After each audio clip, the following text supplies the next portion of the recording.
Hola, hola, ¿qué tal? Muy buenas tardes. Yo soy la psicóloga Cali. Bienvenidos a todos. Gracias por conectarse. Si es la primera vez que te conectas, dale like a la página de Simi Radio. Y bueno, pues el día de hoy estamos de manteles largos. Nuevamente está con nosotros el doctor Sergio López Ramos. Él es doctor en antropología por la Escuela Nacional de Antropología e Historia. Es maestro en historia por la Universidad Nacional Autónoma de México, es licenciado en psicología por la UNAM de la FES Iztacala, es fundador del Centro de Estudios y Atención Psicológica. También, pues, es fundador del Centro de Estudios y Desarrollo del CENDO le llaman, en Teotihuacán, y del Instituto de Investigaciones Howey. Bueno, pues está aquí con nosotros. Su trayectoria es muy grande. Él ha escrito algunos libros y está nuevamente con nosotros. Muchísimas gracias, doctor. Bienvenido, ¿cómo está? Gracias por, por la invitación, Cali. Pues estamos bien por ahora y libres de el bicho de la pandemia, del COVID. Del Entonces, COVID. estamos bien afortunadamente y trabajando, haciendo cosas en la labor que hacemos, que es la escritura, y pues preparándonos para cuando esto pase. ¿No? Y de alguna manera ya abrió sus instalaciones para que podamos ir, para tener consulta, doctor. No, todavía no. Estamos en semáforo anaranjado, pero todavía no. Hasta que pasen más, digamos que lleguemos al semáforo verde, a ver si así ya podemos trabajar, pero por ahora todavía no. Pues todos esperamos con gusto que se abra el sendo para que podamos acudir con usted. Muchísimas gracias por estar acá. ¿De qué nos va a compartir el día de hoy, doctor? Sé que nos va a compartir acerca de su libro, que por cierto yo lo tengo Sí, aquí, El cáncer y los 8 versos del doctor Pang Ming. Cuéntenos sí. un poquito. Bueno, le voy a hacer un breve, o les voy a hacer un breve recordatorio de por qué hice este texto. Hace mucho tiempo, hará unos 30 a 40 años, eh, nosotros iniciamos la labor de investigar cómo era este proceso de la construcción del cáncer. Y bueno, hay como fases, ¿no? Una de ellas es que el cáncer se decía que era hereditario. Luego después se dijo que era por el medio ambiente. Después se dijo que era por lo que comíamos. Y después se dijo que era por los pesticidas. Después se dijo que era por la contaminación medioambiental, los plomos y las partículas suspendidas en el aire de la Ciudad de México. Y después se dijo que pues era multifactorial y que después había infinidad de procesos para poder entenderlo. Y en eso de que buscamos y buscamos por dónde y cómo, pues nosotros nos metimos a la tarea, nos dimos a la tarea de buscar en las personas. Entonces hicimos lo que se llama historias de vida. Entrevistamos a miles de personas, estudiamos a miles y encontramos que había una coincidencia con los procesos de construcción. Entonces nosotros dijimos que era un proceso de construcción corporal que tiene que ver con la sociedad en la que se vive, con la cultura que se vive, con la comida, con la religión y con la elección de la persona. O sea, las personas eligen con conciencia o sin conciencia. Voy a explicar un poco esa idea. Por ejemplo, hay personas que tienen mucha información sobre la salud, pero saben que les hace daño comer ciertos alimentos procesados y los siguen comiendo. Saben que les hace daño fumar o tomar refresco y siguen haciéndolo. Entonces uno dice, pero tienen información para tomar la decisión de no hacerlo. Bueno, eso tiene que ver con esta condición de la elección. Entonces una persona elige en la circunstancia que sea una cosa u otra, ¿no? Y ese antecedente lo encontramos en la gran mayoría de los cánceres. Digamos, un cáncer de mama o de útero, de pulmón o de estómago, o un problema en riñón, o un problema de linfomas. O sea, hay una coincidencia en las formas en cómo se construyó ese malestar. Entonces, pero esa relación se encuentra con el proceso emocional y se encuentra con la comida, o sea, con un sabor, y se encuentra con una relación humana. Entonces encontramos que había un sabor, una emoción, y luego había una relación humana que permitía que el proceso corporal construyera una forma de defensa.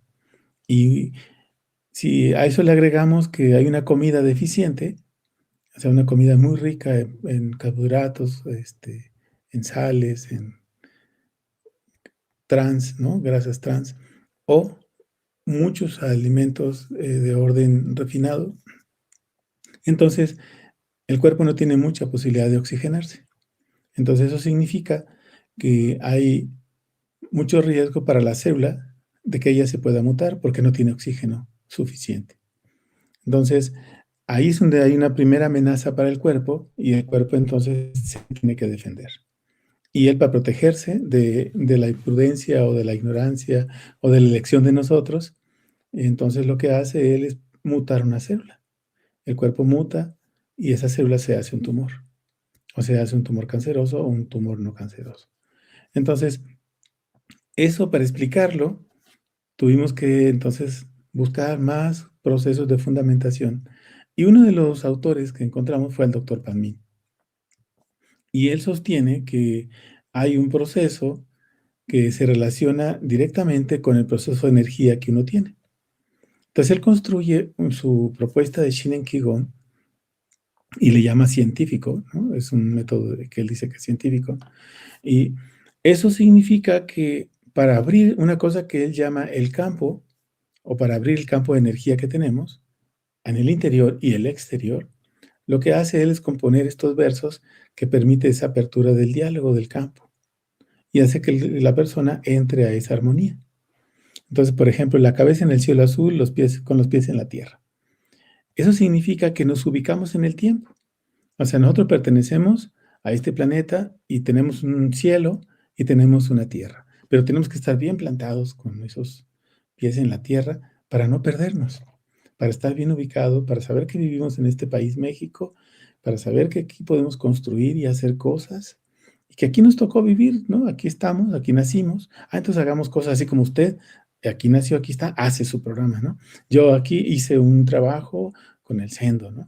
Y así. O sea, cada quien asume un compromiso y su labor es muy bonita, ¿no? Difunde, llega con gente y hay gente que seguramente tiene una experiencia de ayuda, de apoyo, de respuesta por lo que usted ha hecho y por lo que nosotros hemos hecho y por el doctor Panizo y todo el mundo, ¿no? Que se dedica a hacer, tiene una recompensa que es la satisfacción de que alguien te dice gracias, ¿no? Esa es una labor muy bien. Entonces, esa ubicación, la cabeza en el cielo azul y los pies en la tierra, o con los pies en la tierra, permite ubicarse. Este soy yo, aquí estoy, ¿no? En este lugar. Y entonces aquí es donde voy a saber si como, no como, qué vivo, cómo vivo. Es la primera ubicación. Luego, el cuerpo se relaja, ¿no? Y la mente se expande. Es el segundo verso. Y este segundo verso quiere señalarnos que hay un cuerpo que tenemos, somos los habitantes de ese cuerpo con una mente. Entonces el cuerpo se relaja y la mente se expande. Entonces esa mente se puede expandir fuera del universo, se puede expandir dentro del cuerpo y puede tener una condición de participación para mover la energía del cuerpo, ¿no? Esa es una cualidad que encuentra el doctor en este verso. Y luego la otra que es el respeto hacia afuera y la serenidad por dentro. O sea, ¿qué significa eso? Significa que yo respeto lo que está afuera, los otros seres vivos, y tengo serenidad por dentro. Entonces puedo respetarme también yo. Entonces puedo ser bondadoso, puedo ser amable, puedo ser respetuoso, puedo ser incluyente y puedo ser también algo compasivo o mucho compasivo. Entonces, este respeto hacia afuera y la serenidad por dentro tiene un valor muy importante para poder llegar a otro verso que es la mente se aclara, ¿no? Con esa serenidad, la mente se aclara y la apariencia es humilde. Entonces, si yo estoy calmado, tranquilo, puedo tener un acto de humildad y venzo la soberbia. Es que la soberbia juega un papel muy importante en la alteración del cuerpo. El cuerpo se puede alterar a partir de que uno no quiere ceder. Uno quiere hacer su voluntad, su capricho. Y no, la idea es como compartir con los otros, ¿no? Hacer un intercambio, un conocimiento y hacer una forma de cooperación, aunque yo no coopere inmediatamente ahí en ese momento, pero sí coopero en el funcionamiento del universo, ¿no? En el funcionamiento de la sociedad. Esa es una parte muy importante, tener un acto de humildad. Y ese acto de humildad permite la armonía interna. Perdón, permite la armonía interna. Por lo tanto, el pensamiento se aquieta. Entonces, uno puede estar tranquilo, el pensamiento se aquieta y uno puede ver, uno puede expander. Por eso el siguiente verso es: la mente se expande, ¿no? Hacia el universo infinito. Entonces, aquí es donde está, hay un elemento muy importante, que es, hay dos tipos de energía. La energía que nosotros tenemos, que se llama el chi original que nosotros tenemos, pero también hay un chi que es el original que está fuera de nosotros. O sea, el chi de nosotros viene de papá y mamá, pero ese chi o esa energía viene de afuera del universo. Por eso se dice que Carl Sagan decía que éramos polvo del universo, ¿no? Que éramos una cosa muy pequeñita. Pues sí, somos pequeños, pero venimos del universo. Entonces, contactarte con ese origen, con esa energía, es parte de esta forma de llevar el trabajo interior y de llevar este trabajo que permite que yo me pueda contactar con mi mente al universo.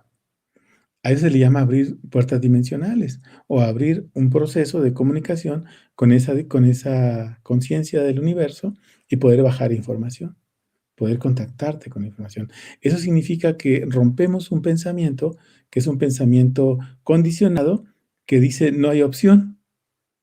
Y cuando rompemos este pensamiento, todo es posible. Entonces uno puede viajar, ir con su mente, construir, y por eso el doctor Pan desbarata un tumor de 13 centímetros en el cuerpo con esta mente y llevando la energía, bajando ese chi externo.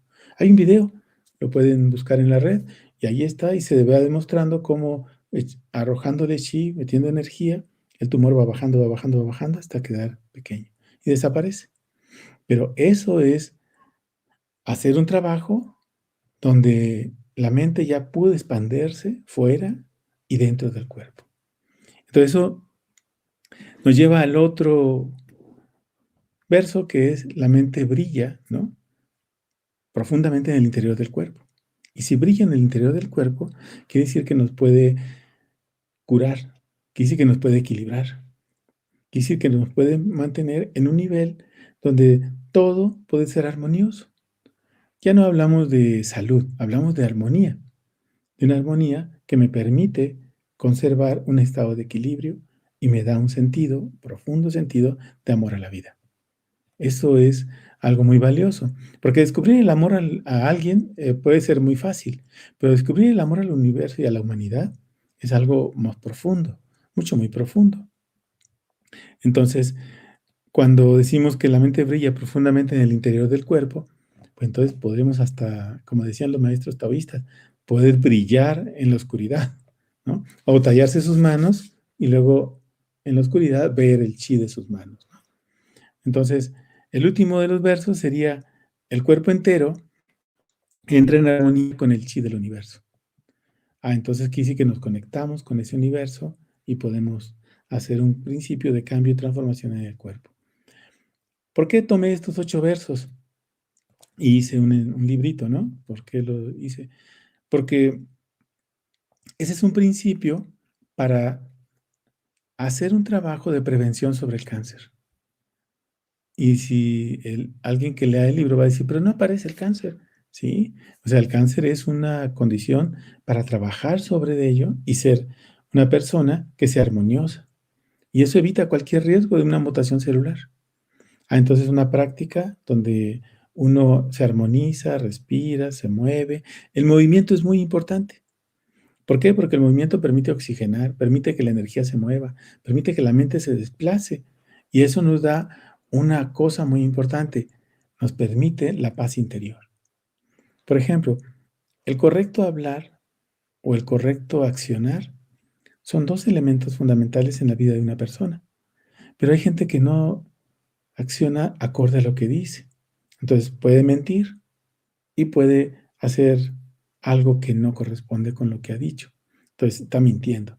Pero cuando cuidamos mucho lo que decimos y lo que hacemos, entonces el cuerpo se armoniza y no entra en crisis. Y no es como cuando uno dice: bueno, ¿qué le digo? No le digo, ¿qué hago? ¿No? A esta persona le digo, ¿no? Pues y le voy a echar una mentira. Bueno, lo más sano quizás es decirle de alguna manera inteligente para que el otro no se lastime o no se ofenda. Y eso sí se puede hacer. Pero si le voy a mentir para poder quedar bien, bueno, le hago un daño. ese acto del buen accionar y del buen hablar tiene una función muy importante en el proceso celular. Por eso, a mí me parece que los 8 versos son una buena guía para hacer que haya una armonía interna, y esa armonía interna tenga una gran posibilidad de poder hacer que la salud se mantenga. Entonces, una buena comida una buena comida no es necesario pensar en caviar, ¿verdad? O en pensar en cosas muy sofisticadas de, proteína animal. No, sí, una buena comida es algo que desde un vegetal, de unas frutas, de una proteína animal de cualquier tipo, si es que uno consume mucho eso, bueno, lo consume. Pero si no, un equilibrio ahí de un alimento con vegetal y con alguna combinación de unas leguminosas, entonces puede mantenerse bien. Y esa comida se comparte con alguien o se come con alguien, entonces hay un punto de equilibrio mejor al interior. Pero entonces yo tengo que tener gratitud. Entonces agradezco esa comida, agradezco después, al que termine, con quién la hizo, por qué la hizo, para qué la hizo, ¿no? Esa comida, y ese alguien que hizo la comida, pues yo tengo mucha gratitud con esa persona. Pero también voy un poco más allá y digo, hay alguien que la sembró, hay alguien que la cosechó, entonces también agradezco. Entonces, un acto de gratitud y con los 8 versos, entonces uno puede articularse al universo, a esa energía que está fuera de nuestro espacio corporal. Entonces, cuando yo culmino el texto, pienso en una cosa. Digo, es que necesitamos una nueva epistemología. Necesitamos un concepto distinto porque ya no podemos explicarlo igual. Porque, y menos ahora, ya con la pandemia vino a mover todos los esquemas. Y ahora sí que en algunos casos, algunos dirán bendita pandemia, otros dirán maldita pandemia. Cada quien dirá cómo le va, ¿no? O cómo se descuidó o cuidó, no se cuidó antes, pero tiene que ver con esta nueva epistemología. Hay una nueva realidad en la sociedad mexicana, por no decir en el mundo, pero la sociedad mexicana es la que nos interesa. Entonces hay una nueva realidad que quizás habría que replantearnos desde la memoria, desde las formas de cuidarse, lo que significa estar sano, porque antes eso de estar gordito parecía que era sano, pero ya vimos que no. Eso de estar así musculoso y pues parecía ser que no. Entonces podía estar sano alguien o puede estar armonioso alguien, alguien que tiene una vida longeva. Dice, esa persona no se enferma, se mantiene bien y pues no tiene necesidad de cirugías, no tiene necesidad de medicamento, se mantiene. Pero también hay que ver cómo le hace. Puede tener una práctica espiritual, puede tener una práctica alimenticia más ordenada y puede buscar una sanación con un método que no lastime su cuerpo, ¿no? Entonces, el problema aquí con esta epistemología es que la anterior epistemología de un cuerpo como causa genera condicionalidad y uno busca siempre un culpable. Si se fijan en nuestra vida cotidiana, siempre buscamos quién tiene la culpa, pero nunca volteamos hacia nosotros y decimos, a ver, ¿qué estoy haciendo yo, no? Sino que parece ser que la respuesta está allá afuera. No, la respuesta está dentro. O sea que esos ya no me hablaron, es que son pedantes. No, no, a ver, fíjate cómo eres, cómo estableces tus relaciones son enfermas, son violentas, son ácidas, son de permitir que te maltraten, o sea, cómo son tus relaciones, ¿no? O son de codependencia. Porque en eso estriba el cómo es que también construye el cuerpo sus procesos. Entonces, un proceso corporal de salud tendría que tener una armonía, ¿no? Y si estamos bien, no deberíamos de enfermarnos, no deberíamos de estar con dolencias del diario. Pero bueno, pareciera ser entonces que la enfermedad o el sentirse mal se vuelve una forma de diálogo. Entonces mucha gente dialoga por su enfermedad. O sea, hacen amistades, hacen lo que llaman las tribus urbanas, porque están los diabéticos, están los migrañosos, están los colíticos, están los gastríticos, y así, ¿no? Y esos son las tribus y ellos se entienden. Si no tienes diabetes, no tienes diálogo con ese grupo. No puedes hablar de que hay un nuevo calcetín o un nuevo zapato para diabético, ¿no? O que hay una nueva medicina mágica que te va a quitar la diabetes, ¿no? Porque eso se vende mucho. Pero pues no hay tal, ¿no? Pero, oiga, ¿y puedo seguir así, comiendo igual? Y le dicen, pues sí, usted siga comiendo igual. Pues no, o sea, entonces, ¿cómo entender que aquí hay una condición de lo que se llama como el apego a la forma de un sabor, de una emoción, de unas relaciones humanas enfermas, y se hace normal? Por eso esperamos que me dé cáncer igual como le dio a mi mamá o a mi papá. Lo esperamos, pues dije, a ver, no es normal. Eso es una construcción. Entonces, el cáncer y los 8 versos del Doctor Pan, como se llama el libro, está pensado para reflexionar justamente sobre este punto de si necesitamos una nueva epistemología. Y luego, la otra es necesario hacer un trabajo espiritual. Digo, eso es cada día más inevitable, ¿no? O sea, hoy día ya cualquier científico de física cuántica serio dice, hay que es necesario hacer ese trabajo porque también se mueve energía, porque también hay moléculas, que hay átomos, hay que se mueve la energía y entonces esa es una, podemos decir, como es una asignatura que tenemos pendiente de desarrollar bien y hacerla profesionalmente bien. Pero ahí vamos, estamos construyendo este texto, perdón, este texto es una oportunidad o una excusa para entrar a un diálogo de este tipo, ¿no? Bueno, más o Claro, menos ese es el contexto, Cali, de por me dónde encanta, me encanta. Ahí vamos entramos. con los versos. Me gustaría, doctor, que nos fuéramos a una pequeña pausa.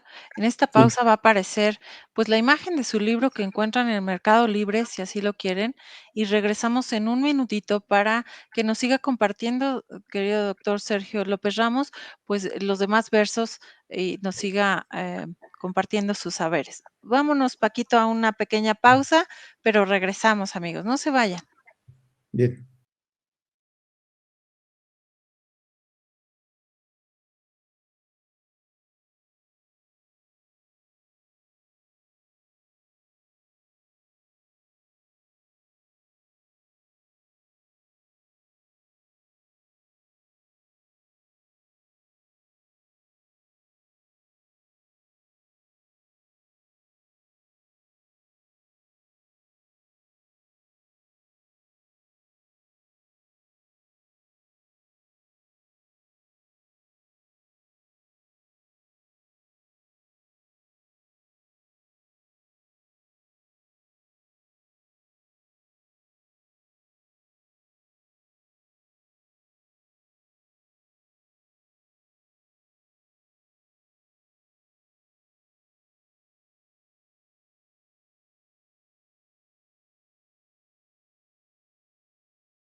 Ya estamos de regreso en este día martes compartiendo con el doctor Sergio López Ramos. Están apareciendo los números del Centro Nacional de Diagnóstico para Enfermedades Emocionales, aquellos que quieran pues un acompañamiento, asesoría psicológica por teléfono es de manera gratuita. Ahí está el número 800-911-6666 en la opción número 3. Adelante, doctor Sergio, nos está hablando de estos 8 versos. Lo escuchamos. Bien. Bueno, hay una parte que quizás sería importante señalar, es que una persona que quiere prevenir el proceso de una enfermedad como el cáncer o una enfermedad crónico-degenerativa, entonces es necesario como definir alguna práctica personal, cuidados de alimentación, cuidados de lo que piensa y de lo que hace. Cuando hay un proceso así, las formas de cuidado tienen un reflejo a mediano y corto y largo plazo, porque hoy día se dice que si pasas de los 60 y no te ha dado un cáncer, pareciera ser que ya la libraste, ¿no? Pero sabemos que no, que hay o todavía un riesgo, porque las formas de vivir siempre, a veces son las desordenadas, siempre tienen un efecto, aunque sea retardado, pero lo tienen. Pero si la persona se ha mantenido bien, cuidando su alimentación y manteniendo pensamientos y sus acciones más o menos estables, coordinadas y en armonía, entonces la probabilidad de que haya una mutación celular se aleja. Y cuando hablamos de la mutación celular, estamos hablando de que ahí se conjugan en esa mutación la falta de oxígeno. Ese es el elemento fundamental. Si no hay una buena oxigenación en el cuerpo, entonces las células entran en crisis. Las células de ciertas zonas de los órganos, las más afectadas podrían ser la que el paciente, de acuerdo a cómo viva, es la que se le puede afectar más. Puede ser el hígado, puede ser los riñones, puede ser el pulmón, puede ser el intestino grueso, el páncreas, el vaso, en fin, puede ser cualquiera de ellos. Si se afecta, entonces puede ser entonces que la mutación celular se dé en uno de esos órganos, pero tiene la desventaja de poder viajar. Entonces se puede viajar, se desplaza y se hace una metástasis. ¿Qué significa eso? Significa que lo tiene ya en 2, 3 órganos o vísceras y eso es un alto riesgo, ¿no? Porque una metástasis ya es muy crítico. Pero si apenas empieza el problema de la mutación celular, o sea, el cáncer, se pueden hacer prácticas, se puede hacer un cambio de vida, un cambio de sistema alimentario y buscar una práctica espiritual. No estoy hablando de iglesia, no estoy hablando de ir a adorar, no, no. Estoy hablando de una práctica espiritual donde yo hago un diálogo con mi interior. Por eso estos 8 versos permiten eso. Por eso los tomé. Porque permiten hacer un diálogo interior que haga contacto con tu conciencia, que hagas contacto con tu mente y que hagas contacto con el espíritu. Claro, hay un método de trabajo para eso. Ahorita pues es muy breve el espacio para poderlo contar, pero hay un método de trabajo que implica primero aquietar la cabeza o aquietar la mente. Cuando uno aquieta la mente, uno deja de sufrir. Entonces uno deja de tener ansiedad, deja de tener apegos, deja de tener esta necesidad de reconocimiento o la necesidad de acumular o de tener o de poseer, ¿no?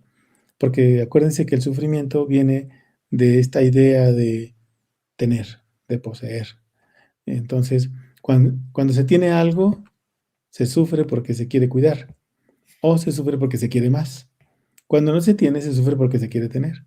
El caso es que siempre está sufriendo. Lo tiene, no lo tiene, quiere más, se lo quiere cuidar, siempre está sufriendo.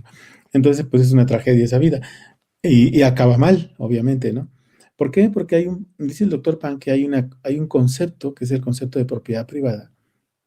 Y ese concepto de propiedad privada, cuando la gente se apropia de él profundamente, así que dice, yo necesito, yo quiero, se empecina en eso, entonces se enferma el cuerpo, la persona se enferma. ¿Por qué?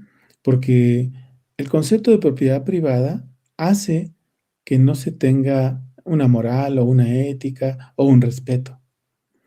No estamos diciendo que no tengan cosas, las pueden tener inclusive millones y por grandes extensiones, pueden tenerlo, pero el punto es cómo lo tienen con sufrimiento, lo tienen con mucho dolor, lo tienen con mucha ansiedad o lo tienen con una calma que dice, pues es que he trabajado para merecer esto. Y entonces voy a merecer un poco más y trabajo haciendo más, ¿no? Pero obviamente no voy a corromperme, no voy a secuestrar, no voy a violar, no voy a hacer sobornos, no me voy a corromper, sino que va a ser fruto de un trabajo que se ha armonizado y entonces el cuerpo tampoco se enferma. Pero si se fijan, cuando alguien se obsesiona y se empecina, bueno, pues logra eso, pero después lo tiene que vender para curarse, o después tiene que andarse pidiendo prestado, endeudarse para poderse curar, porque hay un problema muy serio con lo que implica el tener un concepto de propiedad privada, porque lo llevan al extremo. Entonces, puede desarrollar avaricia o puede desarrollar codicia y eso enferma a la persona. Entonces, el problema aquí es si hay claridad en lo que yo te estoy haciendo y tengo claridad de decir, bueno, pues quiero algo, trabajo, lo obtengo. Ah, quiero esta otra cosa, trabajo y lo obtengo. Pero no estoy sufriendo. Y si no lo tengo ahora, pues que no es para mí quizás ahora. Y lo acepto. Me falta más trabajo, me falta más dinero. Ah, entonces espero a otro momento, ¿no?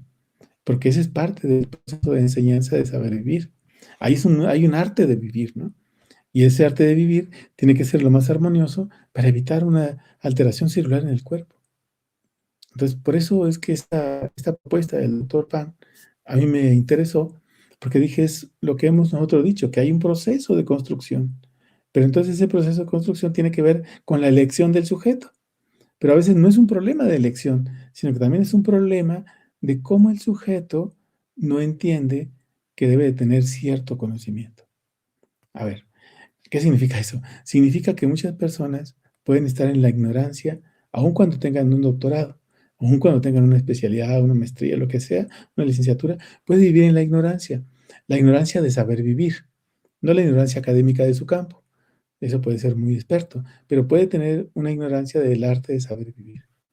Y saber vivir significa entender esto que estamos diciendo. ¿Por qué?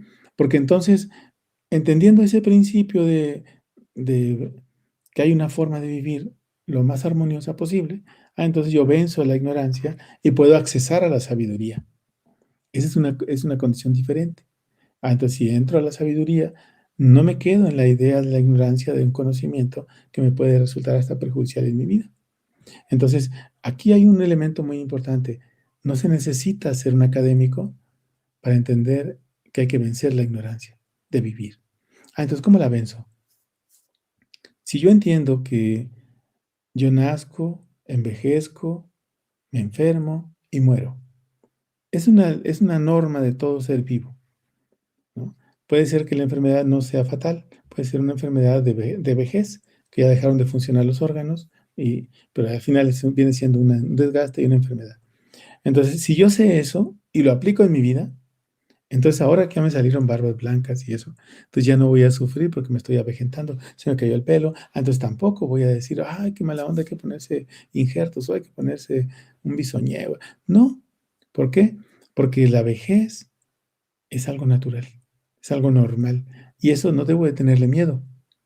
Entonces viene la vejez, viene la enfermedad, pero es porque viví de una manera mal.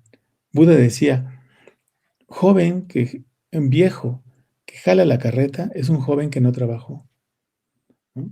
Y tiene razón, o sea, es alguien que si ya estamos nosotros grandes y estamos todavía trabajando, quiere decir que no ahorramos cuando estábamos jóvenes, o quiere decir que no cuidamos cuando estábamos jóvenes.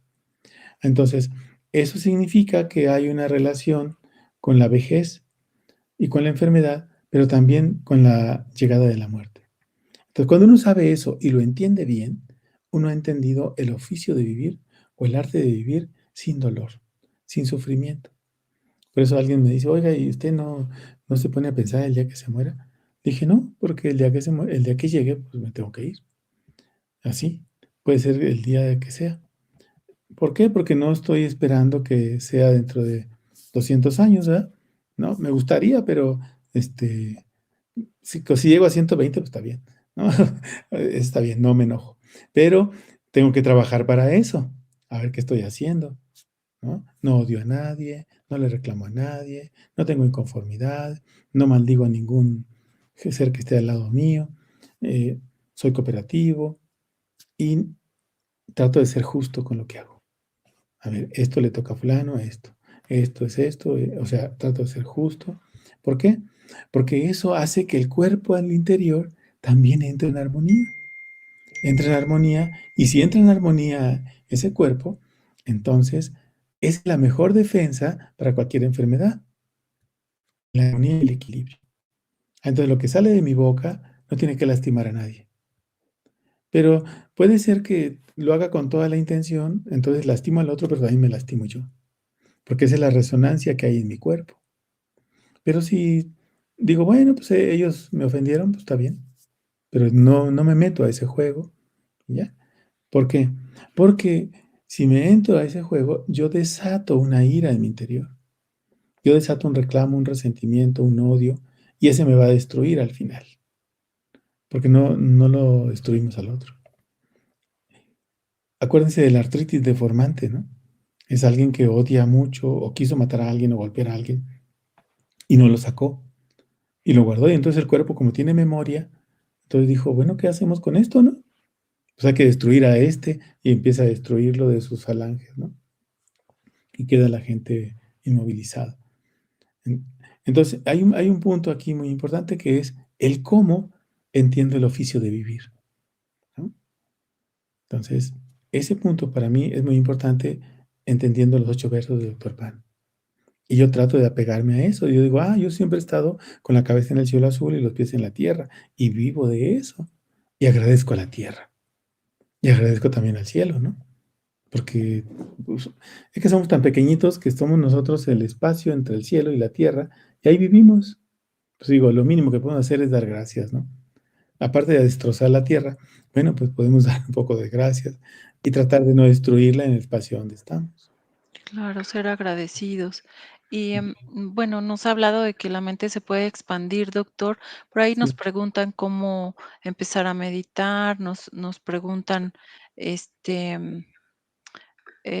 cómo interpretar, cómo se vive el duelo tras una pérdida de un miembro. ok. Bueno, para meditar, se necesita una guía, un maestro, alguien que te diga cómo hacerlo. Hay tutoriales en YouTube y, pues, se puede ir aprendiendo por ahí. Y después, ya cuando pase la pandemia, pueden buscar un lugar donde meditar, ¿no? Hay muchos lugares en la Ciudad de México, y ya si no quieren ir por allá, pueden darse una experiencia y venir un día al centro, y ahí podríamos En compartir. el Sendo usted organiza también Sí, meditaciones para principiantes, es decir, para aquellos que pues nada más meditamos 2 minutos o tres o no tenemos más experiencia. sí, hay, un día de enseñanza para puros, principiantes, y hay otros días que son para gente que ya tiene 2 años, 5 años, 10 años, 20 años haciendo meditación. Entonces, para principiantes, pues empieza con 20 minutos, ¿no? Media hora. Ya para los que ya tienen más tiempo, pues es una otra hora y así, ¿no? Ya si se es una cosa más profunda, bueno, se hace un session de 3 días o un session de 5 o de 8 días. Y el de 8 días es intenso, no se come, se hace puro ayuno y se medita todo el día encerrado, todo el día. Y bueno, ahí limpias la cabeza, limpias la mente, limpias el cuerpo, el estómago, el intestino, limpias todo el cuerpo y quedas vitalizado, ¿no? Muy revitalizado. Entonces, ese es parte de cómo hacer meditación, ¿no? Y la otra parte, cuando uno pierde un miembro, podemos hablar de los dos miembros, un miembro físico y un miembro de la familia, para las dos condiciones. Sí. La Cuando uno pierde una parte de un miembro del cuerpo, bueno, eso se vence con un tratamiento donde el cerebro tiene que registrar que ya no existe esa parte del cuerpo. Y eso significa aprender a hacer que el cerebro tenga un reconocimiento de que esa parte del cuerpo no existe para quitar los dolores fantasmas o quitar la sensación de que ahí está, ¿no? Pero eso también confirma que la mente existe y también confirma que el cuerpo tiene una memoria. Eso es la parte positiva de eso, ¿no? Que se acepta y que existe. Para la otra parte, cuando alguien fallece, uno tiene que tener claro esto que dije. Si uno sabe que vivir tiene estas consecuencias de morir también, entonces cuando yo nazco, sé que estoy muriendo cada día en el sentido metafórico y en el sentido real. ¿Por qué? Porque pues, me voy haciendo grande, me voy avejentando, las funciones celulares van cambiando, los órganos van atrofiándose. Si se me sube la presión arterial, me puede dar un infarto, una embolia, una trombosis. Si tengo una colitis, un día me puede desarrollar hasta un cáncer de colon. Y si tengo una gastritis también, me puede hasta matar. O sea, si yo cuido no tener nada de eso, entonces quiere decir que mi vida puede prolongarse un poco más. Pero si yo pierdo un ser querido, yo debo de tener claro que así es la función de la vida. Y entonces yo agradezco profundamente a esa persona, mi familiar, si es cercano, muy cercano, mamá, hermanos, en fin, hago una ofrenda, doy gracias y lo dejo ir. Le digo que siga su camino, le digo que no voy a seguirlo ahorita, sino que cuando llegue mi tiempo. Y él o ella tiene que seguir. Y eso es soltar al otro. Y cuando uno suelta eso si uno no cumplió en vida con ese ser querido que se fue, entonces uno tiene culpa. Y entonces, por eso no lo pueden soltar, porque tienen culpa. Quizá fueron groseros, no lo atendieron, lo abandonaron, fueron, muy malagradecidos, etcétera. Lo que hayan hecho, lo andan cargando. Entonces, pues, no lo van a poder soltar. Pero quienes hemos cumplido con nuestro enfermo, o nuestro difunto, o nuestro, ser que se fue, entonces nosotros nos ponemos contentos. Tienes derecho a ponerte contento, porque la muerte no es algo feo, es un ciclo, ¿no? Se cierra el ciclo y entonces yo agradezco a mi mamá que murió, voy y la sepulto, le voy y la veo de vez en cuando, le llevo unas flores o simplemente voy y platico con ella. Entonces ese es cerrar un ciclo, pero no tengo culpa porque cuando estaba en vida le di lo que yo pensaba que le podía dar o le di lo que yo podía tener. Pero si yo no he cumplido, entonces no lo voy a poder soltar.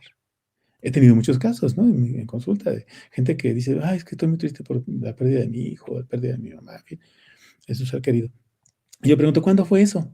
Y dice: "No, pues hace 10 años". Así, no, pues, a ver, algo no está bien, ¿no? O sea, si fue hace una semana, pues está bien, lo entiendo. Pero que hace 2 meses, 7 meses, 10 meses, 5 años, 10 años, pues no, a ver, tenemos algo de culpa, o tenemos algo que no hemos trabajado, o que no hemos aceptado la partida, ¿no? Hay una escena bueno, hay un escrito que Buda le llega a una señora que se murió su hijo y le dice: "Revívelo, yo sé que tú puedes, revívelo". Y Buda le dice, ve en esas casas, busca en una casa, si esa casa no tiene un difunto, trae un grano de mostaza, ¿no? Y lo revivimos. Pues en todas las casas que fue la señora, en todos había un muerto. 2, 3, 5. En todas las casas hay un muerto. 2, 3, los que sea. Y regresó y le dijo: "¿Cuándo lo cremamos?".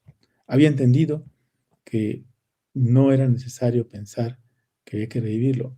Cumplió su ciclo, agradecemos, aunque era su hijo, pero vino a darle una enseñanza. O sea, quizá le enseñó a querer, a amar, a conocer al Buda, a buscar una explicación de su vida, a darle sentido. Hay que también tomarlo como una enseñanza, no como un castigo ni como una cosa fea. También es una enseñanza. Gracias, ¿no?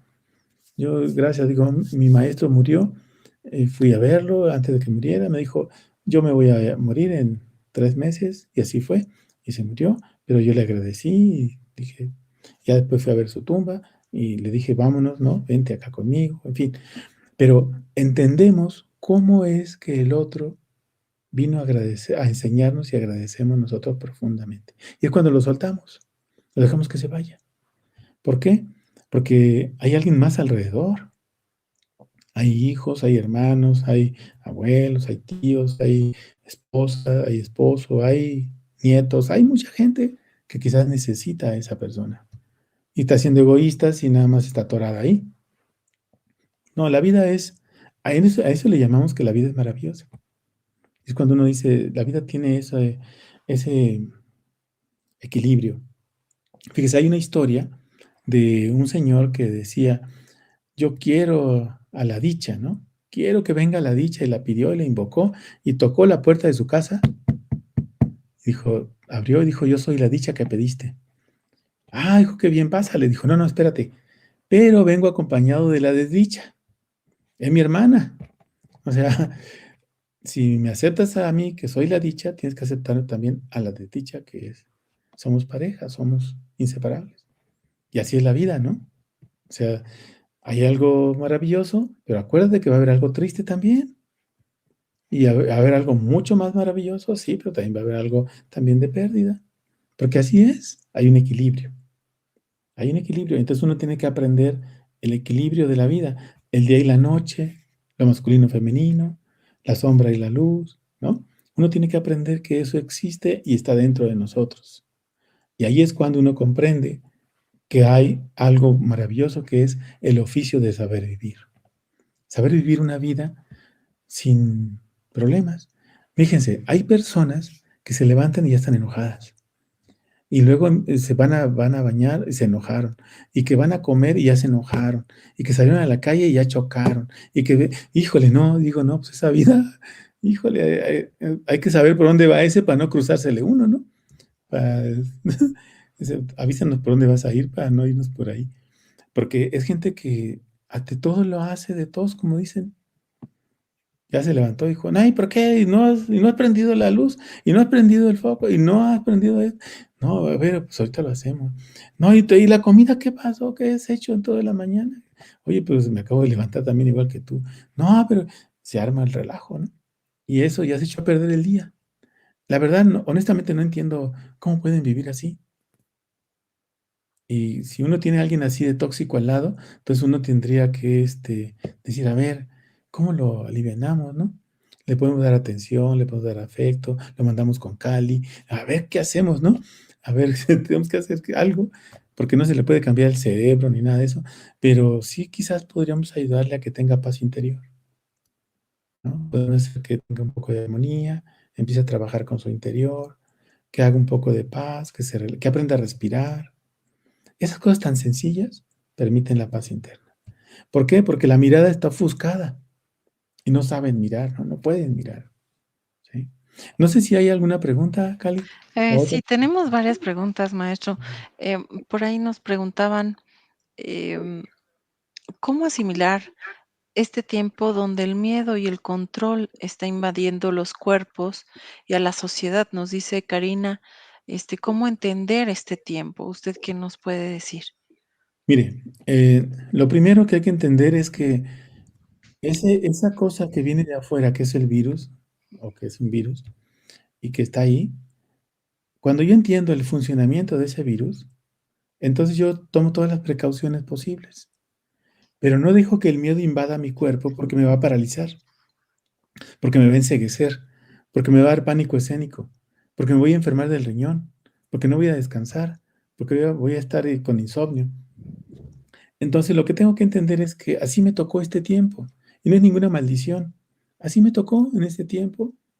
Oiga, yo tengo 60 y tantos años, ya sobreviví a una pandemia del VIH, a la del SARS, quién sabe qué, ¿no? Del aviar, a Sí, las la crisis gripe aviar. del 84, del 94, y luego a la condición esta de que la condición económica del país en el 81 se hizo un caos, ¿no? También sobrevivimos, y que el dólar se disparó a 12 y quién sabe qué. Bueno, Sí, en el 94. Ajá. ¿no? Entonces, tenemos que hemos sobrevivido a eso. Bueno, quiere decir que podríamos sobrevivir también a esta. Nada más que la enseñanza hay que asimilarla. Ah, bueno, hay que resguardarse en casa, que no todos tenemos las mismas condiciones, es cierto. Hay gente que tiene que salir a buscarle, bueno, que tenga sus cuidados, ¿no? Que tenga sus precauciones. Y los que no tienen que salir, pues que se guarden, que esperen. Ya esperamos un año y cacho, ¿no? Sí, ya. Podemos esperar unos meses más y ya podemos terminar. Yo espero que acabe, porque ya todo apunta a que acabaría en noviembre, ¿no? Una cosa así, septiembre, bueno, noviembre, octubre, puede ser que ya podamos tener otra posibilidad, ¿no? Entonces yo creo Claro. que vencer el miedo implica fortalecer el carácter interno, es decir, yo tengo que sobrevivir a esto, entonces me voy a cuidar. Porque no, esto es como el mar, ¿no? El mar no es para los valientes, el mar es para los prudentes. Mm, Y porque ustedes dicen: "Ah, yo me tiro al mar", y no, no, el mar te arrastra y te lleva y te ahoga, y te hunde allá, ¿no? Lejos. Entonces, no, el virus no es para los valientes. Ya ha visto muchos casos que: "No, no existe, que no, a mí no me pasa nada, que yo no me vacuno", y algunos ya murieron, otros están enfermos. Entonces, no es para valientes, pues. Aquí es para gente inteligente que sabe amarse, quererse, cuidar su vida y cuidar la de los otros. Ese elemento es fundamental para poder vencer el miedo, ¿no?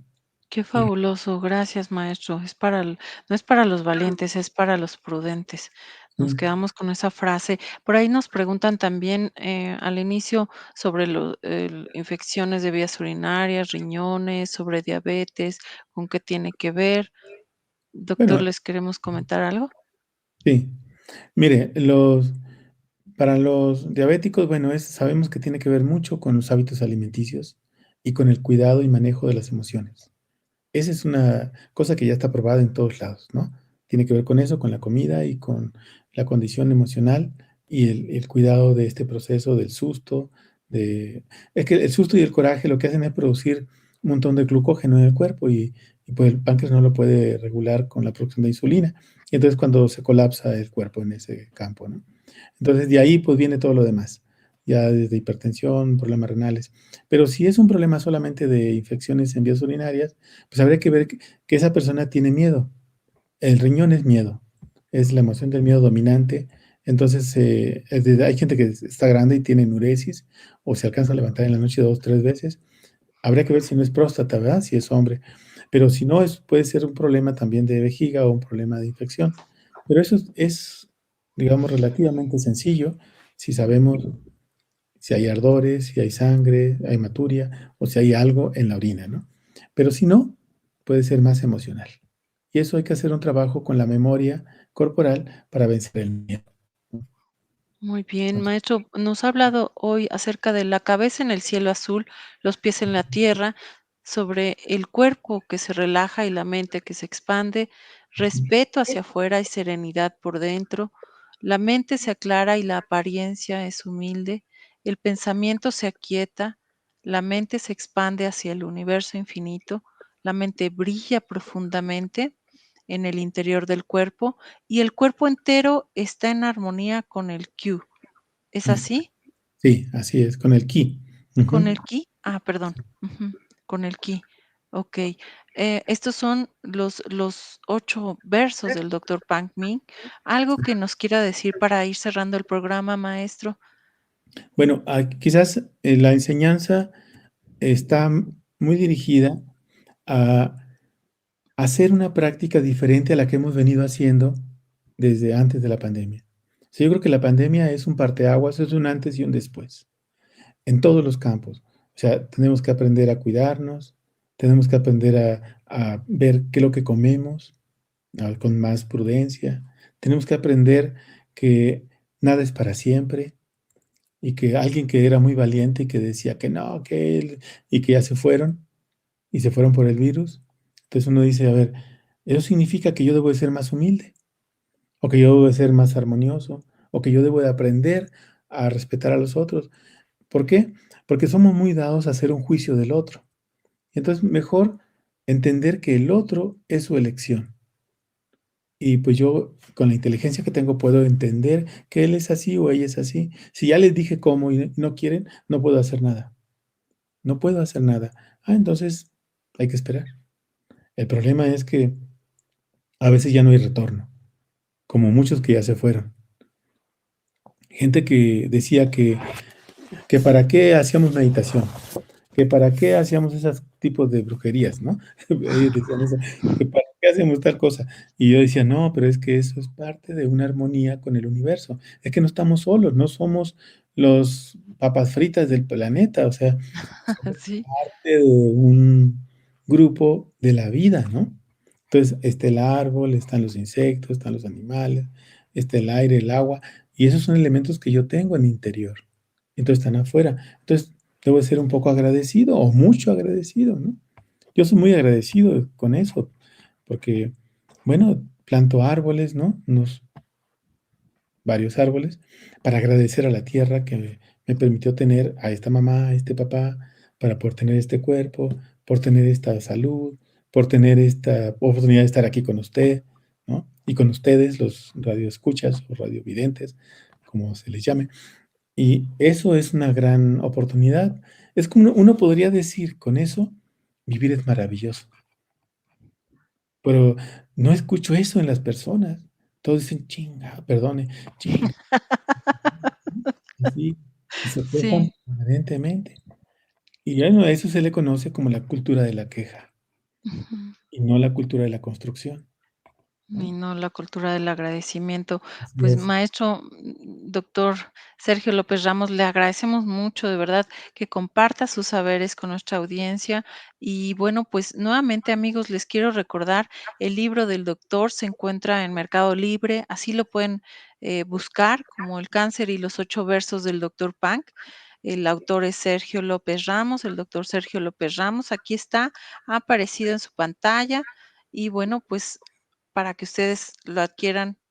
La verdad es que vale mucho la pena leerlo y volverlo a leer. Ciertamente te presenta una forma de mirar el mundo distinta y te hace cuestionar, sobre esta forma que tenemos en el occidente de mirar incluso el cuidado de nuestro cuerpo, el cómo cuidamos de nuestro planeta, es algo aprendido, no lo traemos como tal, y vale la pena reaprender nuevas formas de cuidar de nuestros cuerpos, de cuidar de nuestra familia y de nuestro planeta, por supuesto. Esta visión, esta epistemología, que nos presenta desde el inicio y cómo nos va platicando cómo construyó este libro y por qué, y por qué hacerlo desde esta otra mirada, a mí me pareció fabuloso. Hay mucho que aprender, porque de verdad se los recomiendo mucho. Ahí está, El cáncer y los 8 versos del doctor Pank. Doctor, muchísimas gracias. Ojalá que nos dé oportunidad de volver a compartir sus saberes con nosotros. Y pues le mandamos un abrazo grande de parte de todo el Centro Nacional de Diagnóstico para Enfermedades Emocionales, de Simi Radio, por supuesto, y nos vemos para la próxima. Muchísimas gracias, Cali, por la invitación y esperamos vernos por ahí otra vez. Claro ¿Sale? que sí, doctor. Muchísimas gracias Un abrazo, amigos. a Besitos todos. en sus frentes. Nos vemos a la siguiente. Vale, que pasen bien. Bye.